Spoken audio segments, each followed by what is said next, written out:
Hello, welcome back to the Locker Room podcast. I'm your host, Oliver, joined as always by Sharpie. Hello.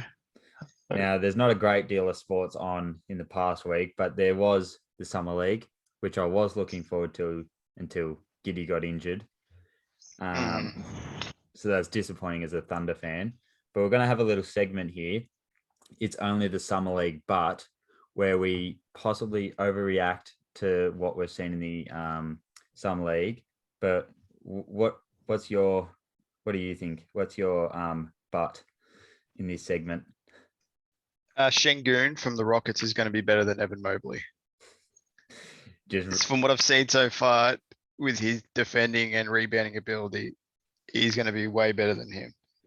and you've just taken mine. That was my top one. I've written down here. I think Sengun will have better numbers than Mobley. So I mean, that's a bit hard now, but yeah, He's been killing it.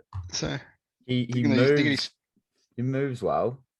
yeah, I think in his first two games he got 8 blocks in between the two games. So Yeah, and defense was his doubt going into the Summer League, which he looks like he can move really well on defense. And I mean, his post-up game, I hadn't seen him play before that, but he looks very comfortable. And I mean, I was listening to the broadcast the other day. He can't even speak. He can't even understand what the team's running yet. They've got some sort of interpreter there, but it's not like a full-time Turkish interpreter.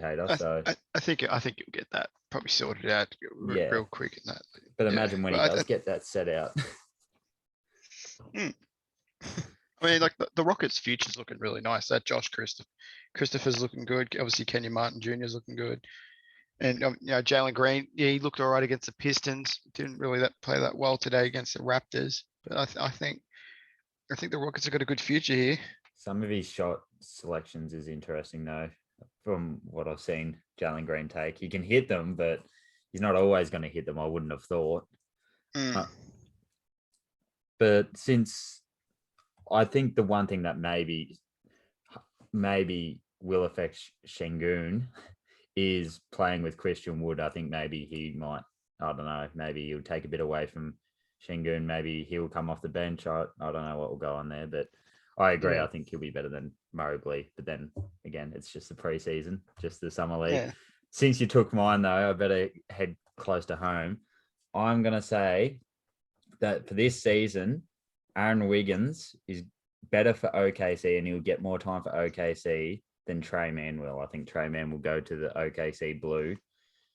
Trey Mann can find his shot. He hasn't been hitting his shot, and obviously he's not playing for the rest of the Summer League for personal reasons, which is even more of a bummer. But he can get to his shot, but he just can't make them yet. But I think since he's a guard, we've got a lot of guards, he'll probably just go straight to OKC Blue. And I've liked what I've seen from Aaron Wiggins, although he was picked 55, I think he'll be a good two-way player for OKC and he'll get a decent amount of time in the main squad. So that's my big butt of the segment. Yeah, well, it was a bit disappointing for him, man. Obviously, his first game when Giddy got injured, he was there to step up and be the new showcase rookie. He shot 3 for 14, I think, and he turned the ball over a couple of times, which is a bit disappointing. So, I don't know if he'll get sent to OKC Blue. I just think it's only his first run, and he needs to catch up to speed and stuff. So, with the NBA, but I think he's going to be fine. I don't have it against him saying that he should be sent to the OKC Blue because he's not good enough. But I think with what we've got, if you put him in our main squad, he might get 6 minutes or so. And I think if you put him in the G League for a bit like Poku did last year and you give him 25, 30 minutes, like watching him play, he can get to his shot. He's really quick. He's a bit like Schroeder, reminded me, just really quick on offense. And then he can be a really good player. He just needs those floaters and stuff to start falling. You look at someone like Emmanuel Quickly last year who didn't play as many minutes. And then you look at him now in the Summer League and how well he's developing as a player, and Obi Toppin. Like it just takes time for some players and stuff. Some of them can be late bloomers, and so I wouldn't be writing him off just yet at the moment. I know you want to get to your Knicks players, so I mean we'll move on to what else has impressed you in the summer league. I mean you can probably start with the Knicks here. So Deuce McBride. He's been absolutely killing it lately. I think yesterday he shot 6 of 6 from 3. And, he was an absolute lock on defense also against the Lakers. I know we weren't versing a strong Lakers summer league team, but I think McBride's got a potential of maybe even starting this season. Some games when like Kemba or D Rose aren't, something, or say if an injury pops up. But I think he has the ability to probably start for us, which is awesome. I mean, you got Quickly there still. Yeah, well, he's been playing at the point guard spot, so who knows what's going to happen there. Well, the Knicks have looked good, to say the least. Obi's release looks a lot smoother. Yeah, it does. He's not twisting his body like he used to in the last. It's more just like a straight body release. Yeah, body line in the rim, basically, on his shot, which, I mean, is pretty important. Yeah. Especially for a big bloke. I think if he can consistently hit shots, I think he'll get a lot more minutes than he did last season, which is good because we won't have to have, even though he was good, we won't have to rely on Randall playing 40 minutes a night. So, yeah, I think with your new signings and Mitchell Robinson coming back, I don't think Randall or RJ will be most played, although it is Tibbs. He might just run him into the ground again. Yeah. Wouldn't surprise me. Shout out to Brad for the next one. He felt bad I didn't shout out him last time when I talked about the Bulls. But Pat Williams is playing really well. He didn't shoot great. I think they played today, or it might have been yesterday. Yeah, they played Timberwolves today. Yeah. Played today. He didn't shoot well, but he still got, I think, 20 points or 18 points. Yeah, 18 10 points, rebounds. And he's playing really well. I mean, there's going to be a lot of pressure on him defensively next year because he's probably going to be the only one that can defend in that starting lineup for the Bulls. Him and Lonzo, but he's looking like he was a right choice to pick 4. What did they take him? Yeah, pick 4. I mean, there was a lot of doubt about it going through last season, and probably rightfully so. But he's looking a lot better this preseason, at least. He seems to be the only one that's doing any of the scoring for the Bulls at the moment. They've had a pretty disappointing start to the summer league. Yeah, I was really looking forward to seeing that. Yeah, I was looking forward to seeing him. Oh, I thought he was going to be a bucket for them. Yeah, they won against the Spurs, but I think that's when Pat Williams just took over. So when he dropped that 30 bomb against them. So. Big Desson move. Just letting us down, isn't he? I think, yeah, probably. But the bench is going to be good to watch this year for the Bulls. So yeah. Now your favorite player probably coming into this year, Cade Cunningham. 0-2 on the Pistons, and the Pistons haven't sent a grub team there. They got Killian Hayes, Sadiq Bey, Cade, obviously. There's one other player I can't remember. Is Sekou Demboya there? Yeah, he's like a third-year player. I'm pretty sure. Like they've got a good team there, but they lost my OKC, so handing Cade his first loss and losing to Houston, which was a good game to watch for. Yeah, pick 1 versus pick 2. But geez, that it's pretty interesting though that they've lost both games with a pretty, what you would think is a pretty deep summer league side. Yeah, well, I think Cade's been playing well, obviously, and they've been trying out Sekou Demboya at the center spot, which is interesting. He does have the height and that to be there, so they're just trying out new things. So I wouldn't be writing off the Pistons yet. Like they're probably still not there as a playoff contender, maybe not even a play-in contender. So they've got a lot. They got this year to grow, which I'd like to see. Did you like seeing because that second game they put Cade a lot more on on the post. Did you like seeing that, or would you prefer him just being out top, handling the ball more? He's mainly a pick and roll point guard, so I would have liked to have seen him do that a bit more. But then again, he's 6'8". Yeah, he's got the height to be in the Yeah. post. I think the Pistons, I guess if you want to experiment with your players, you do it now. There's no point doing it when the season starts. Yeah, well, this is the time to do it. So. Something I couldn't believe when I saw the Summer League start is how jacked Teo Maladone is. I'm going to get it right one day. He is absolutely ripped. And that's what Pokachevsky's going to look like any bet sometime soon. Yeah, the man's been in the weight room, which is good. Better than Quickly. He looks like he's been in the weight room as well. They all do. Yeah, all these young blokes, just these young, scrawny, quick. I guess they're filling out. Quick, but yeah, I mean, I guess you kind of have to nowadays. Yeah, exactly. One other important one I had here is I remember watching it most of the game. I watched most of the game, not all of it, but Davion Mitchell clamping Bouknight on several possessions when they versed Charlotte. That was unreal to watch. It's good to watch defenders that can clamp. I think he came in the league as probably one of the best perimeter defenders that's there. So seeing him be there, maybe him and De'Aaron Fox clamping people is going to be fun this year. So. And you've still got Tyrese Halliburton there, so I mean, yeah, look, I don't know whether he's going to be coming off the bench or not or whatnot. I still don't like the Kings. Yeah, no, neither do I. They suck. Yeah, look, they can do everything right. They could sign my favorite player, and I still wouldn't like the Kings. Do you have any other key notes from Summer League that you'd like to talk about? Sharif Cooper's going to be first team all rookie, I think. Ooh, he's second round pick. Yeah, surprisingly. Who would have thought? Who thought that?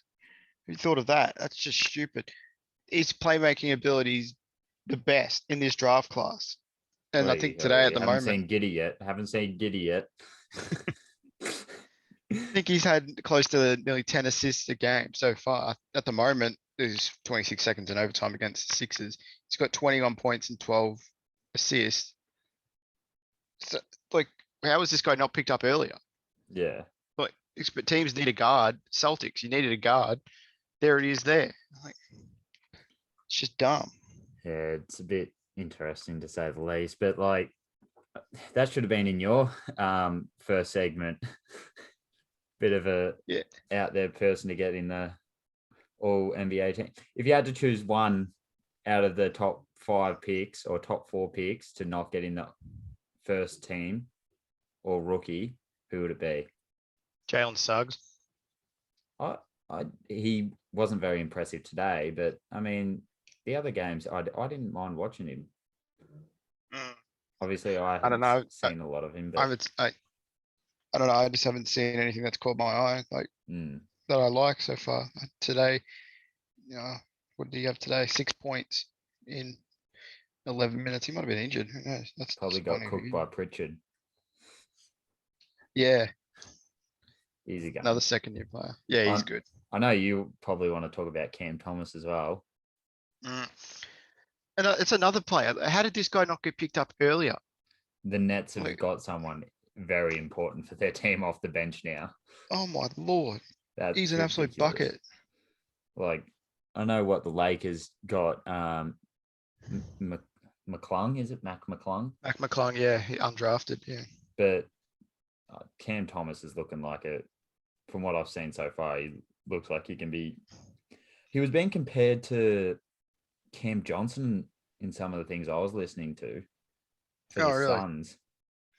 And I mean, you look at Cam Johnson in the last final series, he didn't get a great deal of time, but when he was on, he was good. Did a lot for the team, and he doesn't that poster as well. Oh yeah, and the dunk. I didn't expect that from him, but he, for me, well, I mean, he's got the smoothest looking 3 right now, or smoothest looking shot at least.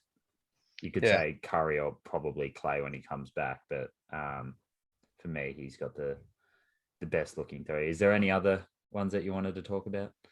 Even though he's a second-year player, quickly at the point guard spot is going to be interesting this year. He's doing well, obviously being a leader for the young guys there. So I think that's going to be interesting to watch with him, whether he could be a combo guard for them. But yeah, I think that's all I've got really. Josh Christopher, I've spoken about. Kuminga from the Warriors, he's been doing well. Him and Moses Moody. Yeah, that's all I've got really. One I wanted to follow you up on is Gaza. I knew you liked him coming into the draft. Yeah. What are your thoughts on him now? He's going to be a guy that's not going to play many minutes this season. That's not a dig. It's like, who knows what can happen. He's obviously got the shot down there. He's lost a lot of weight also. So yeah. Pistons have got a plethora of centers as well. Yeah, and I'm hoping he can actually get some game time because been watching him last season. He was scoring 20 points a night, like easily. There's no point not playing young players and playing old veterans if you're still gonna if you're not gonna challenge for at least a play-in. And I think it's more of a confidence. It's more of a confidence thing though. Like you don't want to see young players getting the team getting smashed every night. Yeah, losing stuff because that's not fun. Yeah, well, I mean, that's probably what Detroit are in for, at least for another year or two. I would think they'll probably have to get one more player there. I mean, Jeremy Grant's a good player. Him and Cade will be interesting to see how they work. But they've got the foundations there for a good team. It'd be interesting to see how Killian Hayes comes along.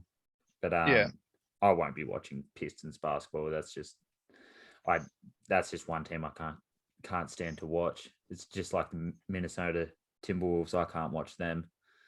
But they're in shambles. Yeah, I can't stand it. I saw a stat that Karl Anthony Towns was one of the top five most made threes by a center, and he's like only 20. I don't know how old he is, but he's young. And I'm like, that's such a useless stat when he's done basically nothing with it. Yeah. That's interesting. That's my opinion at least. Well, we'll wrap the basketball up there. Move on to everyone's favorite part of the week, at least. Slugs. Horsey. All right. So this week for Slugs, horsey tips. He came back with a win last week, so hopefully he can follow it up. First one, race to number 2 at Kembla, all-time legend. The second one is race 7, number 4 at Caulfield, Naj Marty. I hope I pronounced that right. And his each way of the day is race 1, number 1 at Kembla, Wichita Warrior. So hopefully you can go back-to-back wins at least. Hopefully he gets another one this weekend. Moving on, Premier League starts this weekend. Obviously, yes. I'm keen, except Andy Robertson just got injured, so I mean, shit hits the fan for us. Yeah, must be tough being a Premier League team. So yeah. One day we'll be talking about Stoke in the Premier League. One day we'll be back. We'll be back one day. And Harry Suter will be the next Virgil van Dijk. So no, he already is. He's probably better than him. He's just in a lower league. He was captain on the weekend, which is awesome. Scoring hat tricks for Australia. It's too easy for him.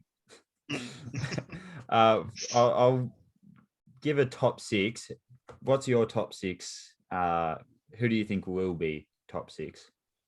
So I'll go from 6 to 1. I'm hoping to see an improvement from Everton this year. So I'm thinking they could slide into the 6th spot. Probably Spurs at 5, Liverpool at 4, Man U at 3. Tough one. Chelsea at 2 and City at 1. We have a very, very similar one, except obviously I'll know one that you've left out, and we'll get Leicester. to that. Yeah, so 6, I had Everton as well, but I wouldn't be surprised with the signings Villa and Leeds have made, whether they can get up to 6. Wouldn't be surprised. One I've excluded from this list is Spurs because I don't know what the go is with. Is Harry Kane not playing until what is he? Is he playing at all? Yeah, well, he's not going to be playing this week. I don't know. I feel like that's just going to be a shambles, and I don't see Yeah, them making. maybe with a new manager also. Yeah. At 5 now, you left out Leicester. I know they've got a few injuries. Fafana, is it James? Pretty much everyone. They're Pretty much right everyone. back. James Justin. Yeah. And Castagna are both injured, I think. Hmm.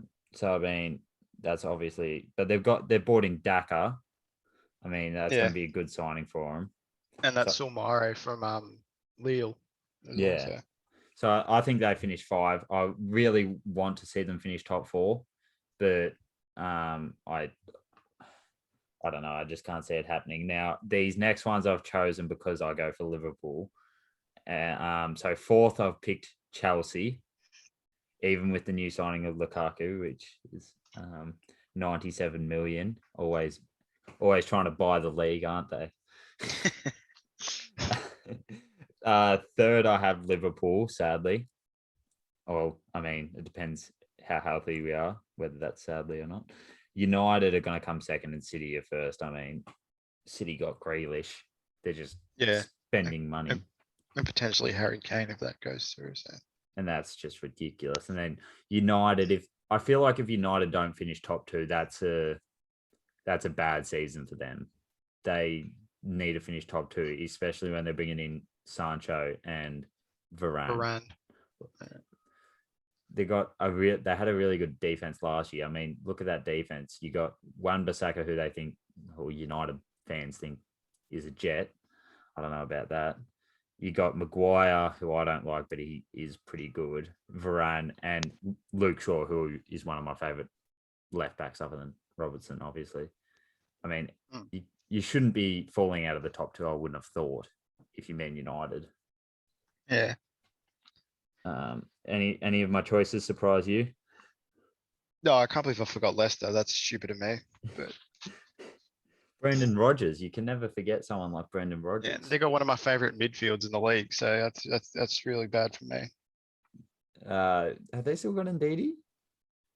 Yeah. Who signed Doucouré? They signed? Everton did. Everton did. Okay, they signed him from Watford last season. Yeah, I keep getting them mixed up. Now I know there's other signings you probably want to talk about, I'm guessing. I'm looking forward to seeing Firpo for Leeds, Barcelona left back. I thought Luke Ayling did well at left back for Leeds over the years. So I guess, can't be complacent with the left back spot. So it should be interesting to see. The new signings, some new signings I have interest in is Leon Bailey to Villa. That I think I think Villa have done great business bringing in him, Buendia and Ings. I think Buendia, when he was at Norwich, was it 2 seasons ago when they were in the Premier League, he had some of the best stats, I think, chances created or something. He was up there with Jack Grealish. So, I mean, Villa will be up and around the top 6, I'd think. But obviously losing Grealish, they're going to have to adjust. I think they reinvested the money so far. Like they've done it well so far. So. Yeah, it'll be good to see. Relegation teams. What 3 teams do you think will get relegated? Watford, Brentford, and maybe Newcastle or Norwich. I have Norwich, Brentford, and Brighton. I think no Aaron Moy, no Matt Ryan. Brighton can't survive. It's not going to go well when you get rid of Australians. Let's be honest. Yeah, exactly. And I don't see Brentford. You probably have better knowledge of what they're like, but since they're Ivan Toney's probably going to be their highest goal scorer. most definitely going to be their highest goal scorer. An Well, unreal season last year in the championship. So. well, at least next year we'll be able to talk about how maybe Stoke might be getting relegated from the Premier League. Yeah, hopefully not. But, Well, I know you don't want to be in the Premier League. no, I love the championship. It's fun. Yeah, great to watch. Great soccer. Yeah, it's great to watch one game every 5 months when it's on TV. Just buy Stoke TV or something. It's like $10 a game. It's worth it. So we'll do a quick who you think's going to win or results for this week's. So to start off, first game of the weekend is Brentford Arsenal. I mean, is it really that hard to pick that one, you think? I don't know. I think Ben White, their new centre back signings looked a bit shaky against Spurs. They've got 3 defenders out as well also. So I think it might be a 2-1 win for Arsenal. So I'm not going to see a flogging, but I think just a 2-1 win.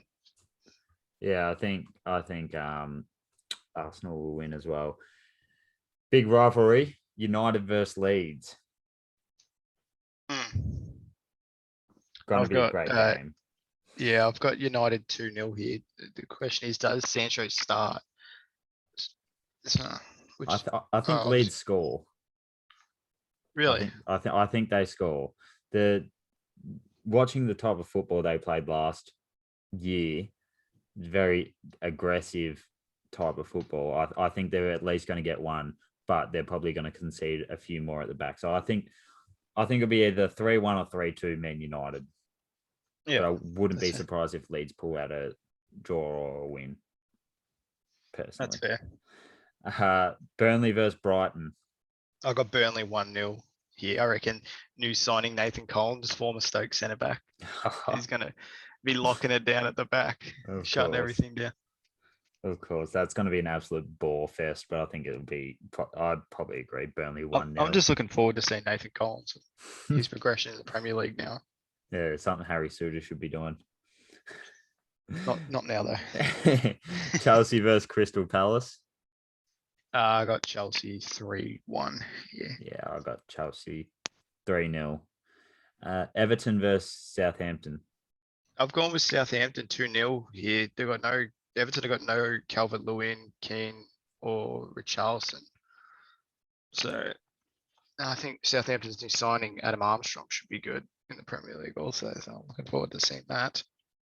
I'm going to disagree, and I'm going to go Everton 1-0. I think it'll hopefully be a bit more entertaining than that. But yeah, I've got Everton.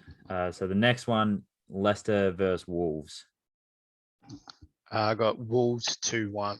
I think with Leicester's defense with no one there, pretty much. I don't think they'll be able to keep up. I don't know.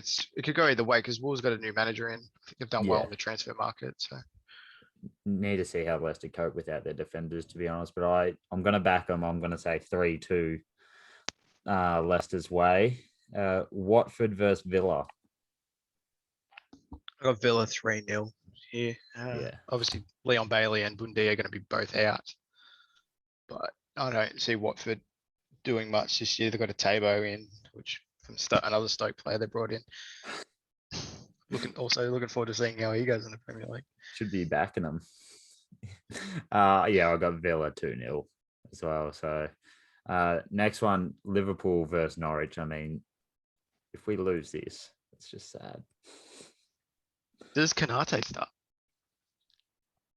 I don't think he does. I think it'll be Joe Gomez, and although I wouldn't be surprised, depending on I always say his name wrong.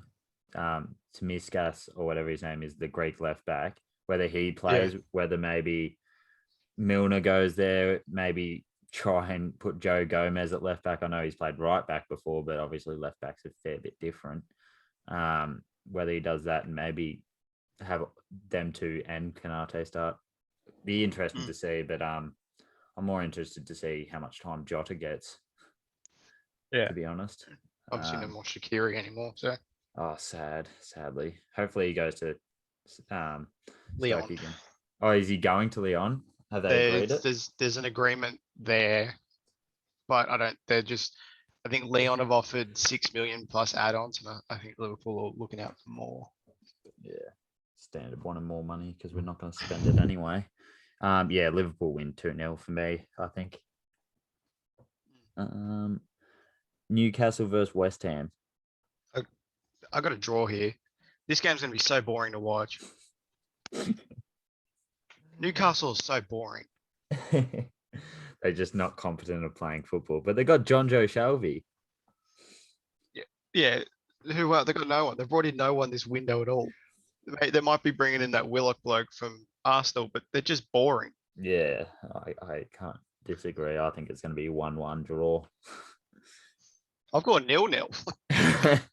Nothing going on that shall game. be a ball fest. No shots on target either. It's just passing around.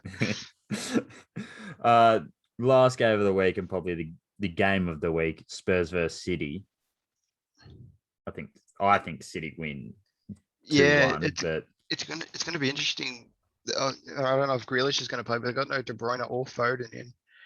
Tottenham obviously don't have Kane. They've got no Dembele. Then they've got that new man Christian Romero. He's also not going to be playing either. So yeah, I got City here 3-1.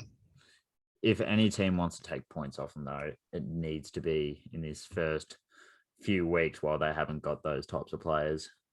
But then again, when Grealish comes in, they usually get like one or two losses a season. City, yeah. so if you want to take that loss now, you want to give them a loss now, then might as well do it now.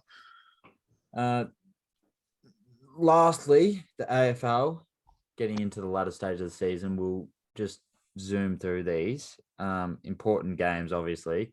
First up tonight, Richmond GWS.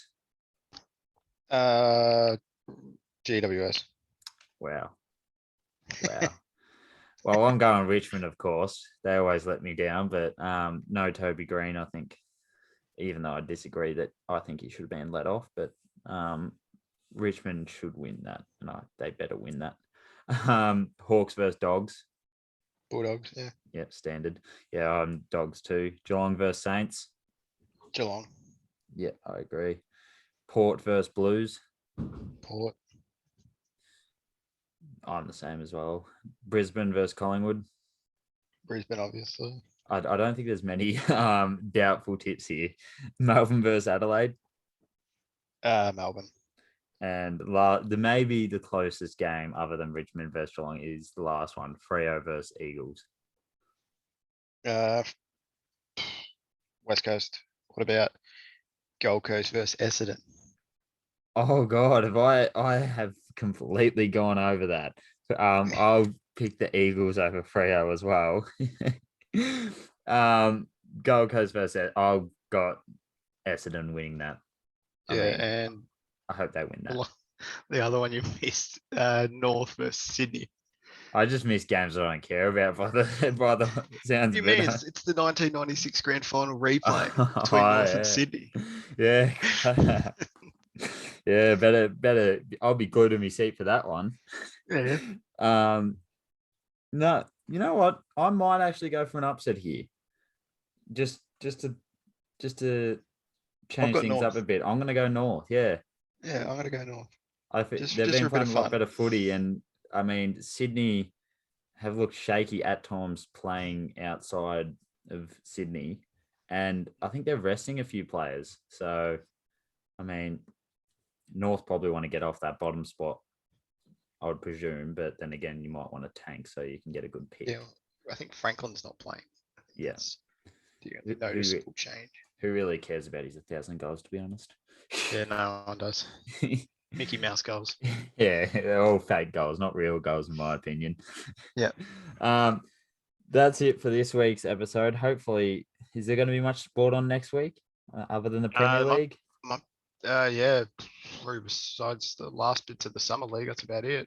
And Premier League in the last week of footy going into finals. So, I mean, it might be a short one next week, but I'll start talking about cornhole. Yeah, so I've been watching a bit of cornhole championship lately on KO, so I mean I can talk about it. It's entertaining.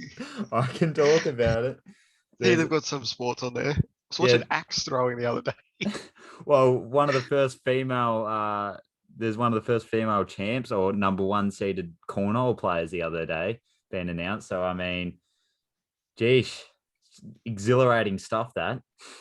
Yeah, it's probably going to be an Olympic sport Yeah. sometime soon with the Um, American Olympics coming up. I mean, they're trying to get everything in the Olympics. So, yeah, they're trying to get cricket in there. if something like esports ends up getting in the Olympics, why can't cornhole? They should just have an esports Olympics, honestly. Like, Yeah, they should just do that. make it your separate thing. But Exactly. yes, cornhole. Maybe we'll talk a bit about it. Probably not, but I'm gonna still watch it and enjoy it. Yeah, same. But we'll be able to go into more depth about AFL maybe next week, since it's the last week of footy, and go through the scenarios about how teams can get into the finals and everything. Yeah. Thank you for joining us, Sharpie. Hopefully you have a catchphrase for next week on your intro. Yeah. Yeah, bring back that. We'll be, and maybe I'll have a catchphrase intro. We'll see what happens. But thank you for joining us.